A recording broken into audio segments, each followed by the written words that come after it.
could have died or anything. Pero I actually say prayer of thanks for giving it to me because I got more from it than if I had just continued my life without my sickness. Every little thing now is talagang napapansin ko, and I always instantly say thank you to the Lord for everything's beautiful now. And the most important thing is, from all of this, lahat nitong pinagdaanan ko, what I got from it was inner peace. I can actually say that I have inner peace now.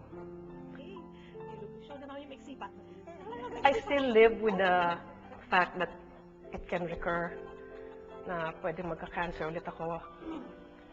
Kung dumating, di dumating. Then I'll deal with it when it's there. But right now, I'm at peace. My relationship with God has deepened so much that kung minsan, iniisip ko lang siya, or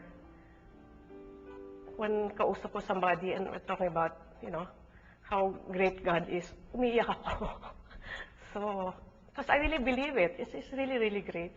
Tulad po ni na Mrs. Lydia, Mang Boy at Aling Poning mga kaibigan, bawat isa rin sa atin ay dumadaan sa pagsubok. Sadyang bahagi na ng buhay natin ang mga krus na pinapasa natin. At dakila daw ang pag-ibig ng Diyos, hindi dahil inalis o tinanggal niya ang paghihirap natin, kundi sinamahan niya tayo sa ating paghihirap. Siya na walang kasalanan, siya na Diyos. Mula pa nung siya'y isilang, nakaisa siya sa ating kalagayan. Sabay sa tuwa at ligayang nararanasan natin bilang tao, naranasan niya rin ang mga dagok ng buhay na humantong sa kamatayan niya sa krus. Kaya't mula ngayon, masasabi natin na anumang hirap ang dinaranas at dadanasin pa natin, makakaasa tayong hindi tayo nag-iisa. Lagi tayong may kasama sa mga krus sa ating buhay. Ang Diyos pala ay may pakialam. Hindi siya ang Diyos na tinutukoy ni Bette Midler sa kanta nitong From a Distance. Hindi po siya malayo. Siya ay kasama natin, lalo na sa mga dumarating na pagsubok sa ating buhay. Too many sunsets have we seen. Too many mornings far between. Too soon the clouds have passed us by. Too soon the sun died at night. Too many broken forevers.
Ayan mga kaibigan, yan ang patotoo ng tatlo nating panauhin.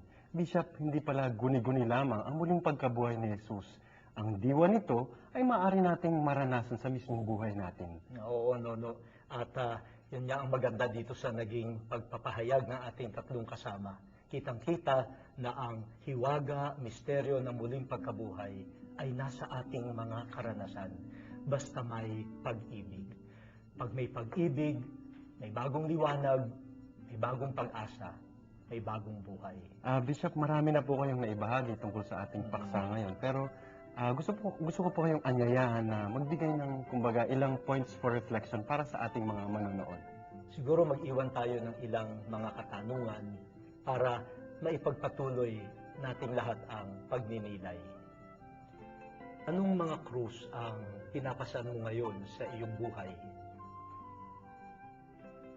Ito ba ay itinataas mo ng may pagtitiwala at pag-ibig sa Diyos na may kapal? May mga bahagi ba ng buhay mo ngayon na parang naghihingalo o kaya'y namatay na? May relasyon ba, gawain na parang wala ka ng sigla? Maaari mo bang papasukin ng Diyos sa mga bahagi ng buhay mong walang sigla upang doon ay muli kang mabuhay? Mga kapatid, alalahanin po natin ang mga salita ni San Pablo. Sabi po niya, sinong makapaghihiwalay sa atin sa pag-ibig ni Kristo? Paghihirap ba? Kapighatian? Kamatayan ba? Sa lahat ng yan, walang makapaghihiwalay sa atin sa pag-ibig ni Kristo. Dibdibin po natin at pangatawanan, kapitan ang mga salitang yan ni San Pablo. At ibig ko hong tapusin ang mga pagninilay sa pamamagitan ng pagbati na laging ginagamit ni Kristong muling nabuhay pag siya ay nagpapakita sa kanyang mga alagad. Be not afraid. Huwag kang mangamba. Huwag kayong mangamba. Nagapi na po ni Jesus ang kasalanan, ang kadiliman, ang kamatayan. Huwag tayong mangamba. Gaano man kadilim, gaano man katindi ang hirap na hinaharap, huwag kang mangamba. Nariyan siya bilang pag-ibig. At kung may pag-ibig, may bagong pag-asa, may bagong liwanag, may bagong buhay. Amen. Ganda po ng Bishop. Maraming salamat, Bishop, sa inyong pagninilay. At Salamat din. At ito po ang inyong lingkod na si Nono Alfonso ng Kapisanan ni Jesus. Maraming salamat po at magandang araw sa inyong lahat.